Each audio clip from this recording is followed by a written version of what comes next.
So you're Japan. Not the based one, the war crimes one. And it's 1944. You're fighting on essentially 3 fronts. Your main is in the Pacific, where the Americans have been shit-canning your fleet and taking all your islands, and are now getting into your danger zone. Because of your shit-canned fleet, you're basically stuck just sitting there taking it, and hope every day that at least one, please God, just one garrison can hold off an invasion, but no luck so far, so they just keep creeping forward. Your secondary front is in China, where what used to be hundreds of kilometers of gains on a yearly basis in 1937 is now a backwater static front that you don't fully control the countryside of anymore, not that you really did in the first place, and keeping control has gotten more and more difficult as time has gone on, with each heavy-handed attempt to pacify the populace, with the most extreme being the 3 alls policy, creating partisans like a factory that produces partisans. And your third is in Burma, with the small headway you've made into the Raj that is becoming more and more of a liability by the day. Now, although you may want to lie down and just accept the inevitable, Emperor Daddy and his creepy stepson won't allow it.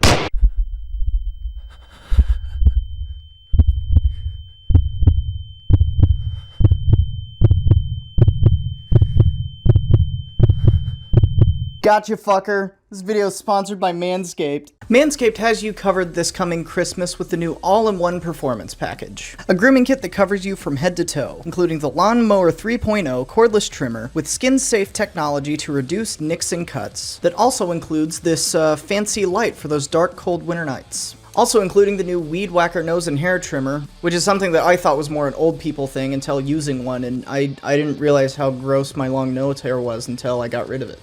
The kit also comes with ball toner and a ball deodorant, as well as a very nice 6-piece nail kit. So this year, add the Manscaped Performance Package to your wish list, or get it for a friend. Also, don't get sidetracked by the male centrism of it. Hey Sarah, how did you like it? I liked it. Gets in all the nooks and crannies. So see, you can also get it as a gift for your significant other. Although I wouldn't just drop that on them, that's quite an implication to make without a conversation first. Also, through either generosity or a clerical error, I got sent 2 kits. And the lawnmower also works fantastically on your face and even comes with a guard if you want that rugged man look. Or if you just have one and want to throw caution to the wind, you know, you do you. So head over to manscaped.com/history and use the code PH20 to get 2 free gifts: the Shed Travel Bag and the Anti-Chafing Boxer Briefs with Manscaped on them. They're actually really, really nice. That was the happiest part about getting 2 of them. Now, back to whatever sentence I was in the middle of before bamboozle. Now back to whatever sentence I was in the middle of before I pulled the bamboozle. So you have to find some way to maybe salvage this thing, and have a few options. 1, attack the Americans. Although ideal, you don't have the ships or initiative to do so. In best case scenario, you would sink a lot of vital resources into retaking a few scraps of sand, weakening your operational capability overall in the process, and sending much needed ships into the Mile Down Club. 2nd, close a front, although there's no real way to know the enemy won't just ignore its closing and go on the offensive, as they seem pretty set on this unconditional surrender thing. So the only way to really close a front would be to win it, and your inability to do just that is what we're discussing to begin with. Or 3, surrender, which Dad says is a no-go. However, since you're so desperate, maybe there's a 4th option. Interrupt your enemy's operational capabilities as best as you can to bolster your defensive capabilities for the future. And so this being the only realistic option, if you could even call it that, this is the one you choose. By the end of 1943, Japan had 2 main things threatening a solid defense of the home islands and their ability to hold out indefinitely to force better terms for themselves.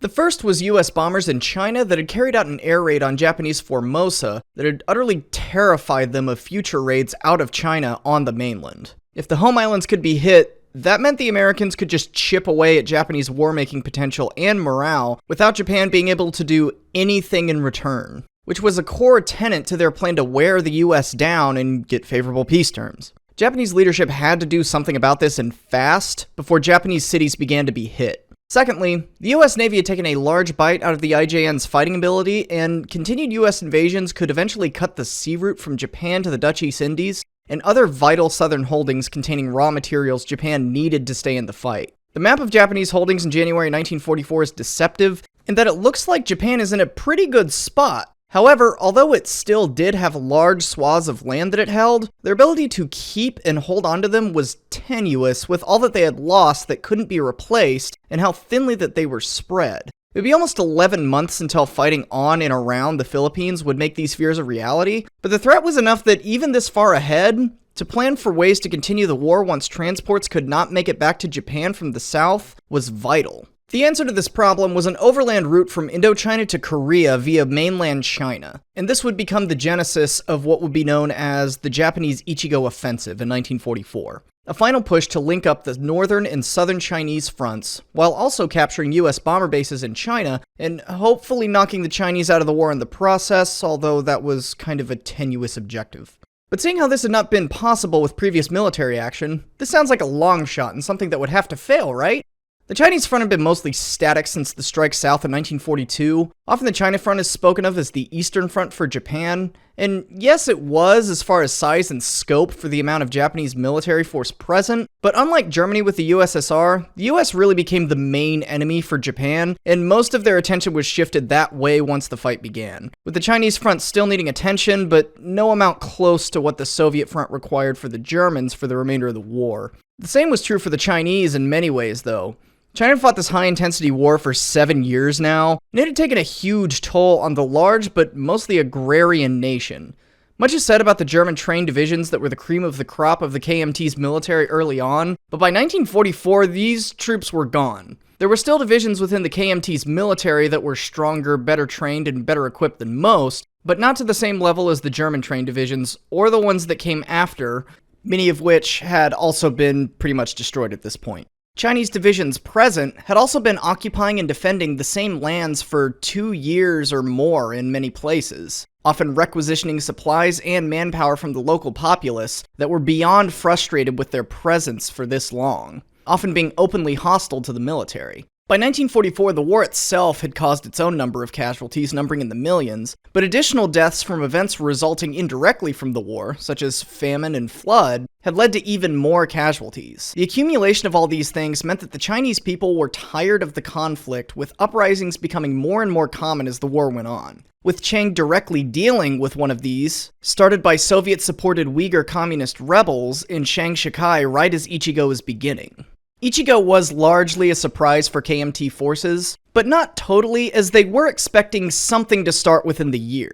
The only problem was that Chiang got the location wrong, expecting the offensive to come from the south, based out of Burma or Indochina. So when the first phase began in April, the KMT was cautious to send in reserves, thinking that the main thrust was yet to be seen, especially when early Japanese offensives in the north only consisted of around 30,000 IJA soldiers. However, by the time that number grew to several hundred thousand, Japanese momentum had already grown to where stopping them became a much more difficult task. Initial attacks over the Yellow River, spearheaded by the 3rd Tank Division. Yeah, they did. I know, right? Were more successful than the Japanese could have even hoped, taking Luoyang and securing the extremely important Wuhan-Beijing Railway that would be vital for further operations. This is because, as you can see on the map, the Japanese advance is almost entirely along roads and rail lines. This is because logistics in China are a nightmare. The urbanized and built-up areas of 1940s China were all in the north where Japan had already conquered. In the south, the best you're getting is a well-traveled dirt road,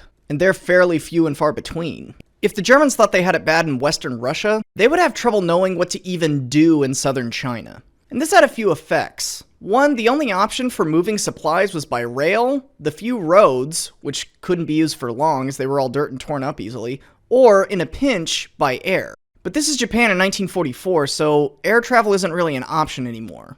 All the planes are being used in the Pacific, or just don't exist at this point. Highlighted by the fact that only a couple hundred planes were allocated for this huge offensive, because that's all they could possibly commit.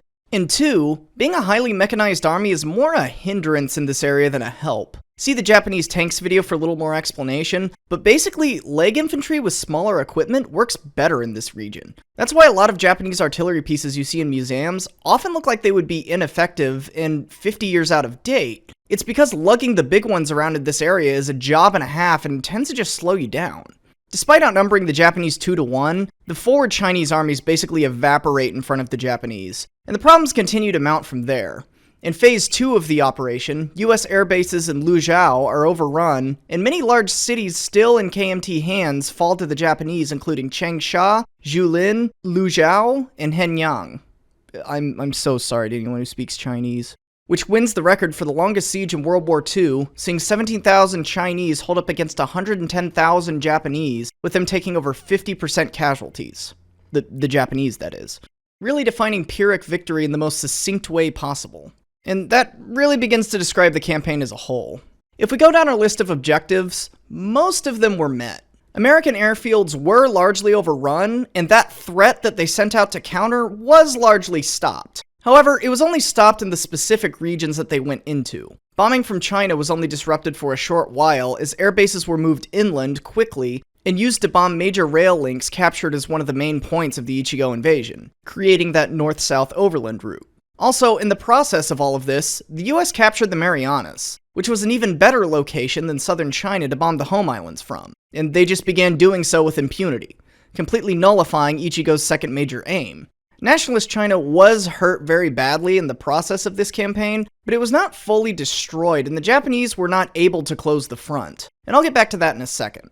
The major aim of the offensive to create a north-south route was achieved with the fronts linking up. However, no significant amounts of supplies were ever sent back to the home islands, and although this map makes it look like a lot of the area was controlled by the Japanese, they were only really able to tame the urban areas and railroad lines, with the countryside remaining fairly firmly out of their grasp. And oh my god, what was that?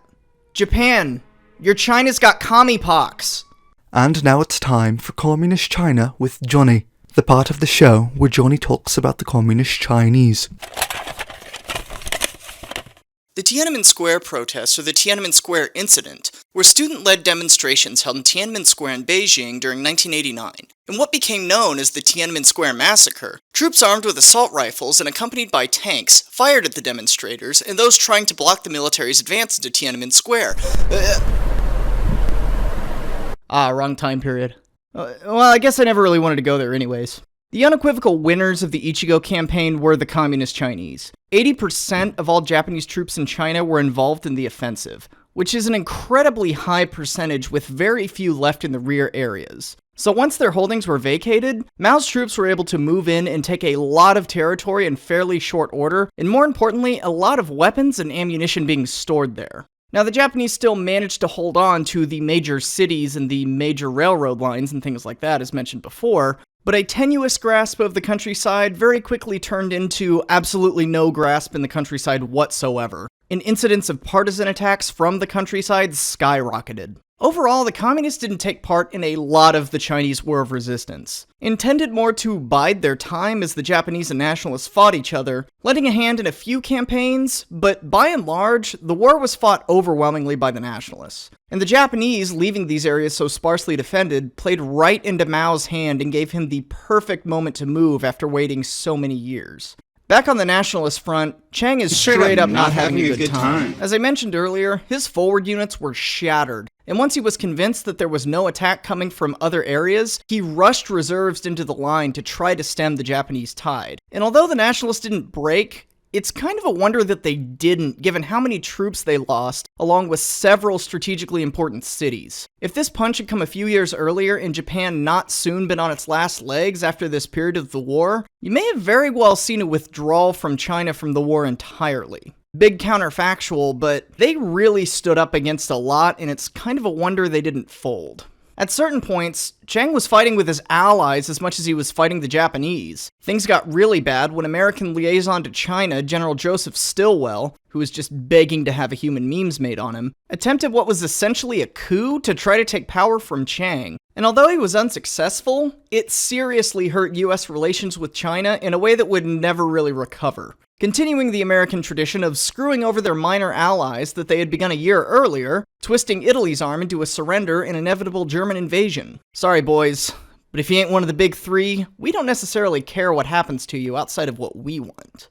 Upon first glance, Ichi-Go may come across as something fairly unimportant. Yes, there was a lot of fighting, but the results of Japanese gains were later reversed and didn't cause a diametric shift in the war. It may be easy to look at this as just another Axis Pyrrhic victory, and the least important of the three major offensives of 1944. But the geopolitical ramifications of the two offensives in Europe played themselves out when the Soviet Union fell in 1991. But the two-pronged blow of nationalist China being heavily weakened and communist China being heavily bolstered by the Ichi-Go offensive are still lived with today, in the form of communist China still existing and being a major world player. Their actions in 1994, paired with the Soviet invasion of Manchuria, after which everything that was captured was handed over to Mao, took the CCP from a small group on the run, effectively banished to a backwater part of China, to a serious contender in and eventual winner of the Chinese Civil War. And don't get me wrong, there are a lot more things that went into that, including some just phenomenal misunderstandings of the situation by US policymakers as the Civil War was going on. But the Ichi-Go offensive was a major turning point in the balance of power between the communists and nationalists. Something that Mao himself really half-jokingly admitted to a Japanese official in the 1970s. And that sort of shrugging off of importance really goes for the China front as a whole. In the Western world, it's generally forgotten after 1937, and especially after 1939, where attention shifts to Europe and the Pacific. But China was a major ally and bled the most in fighting the Japanese. And I think it needs to be remembered better for its large role in the conflict, and how, unlike all other major allies, it was completely broken as a result of it.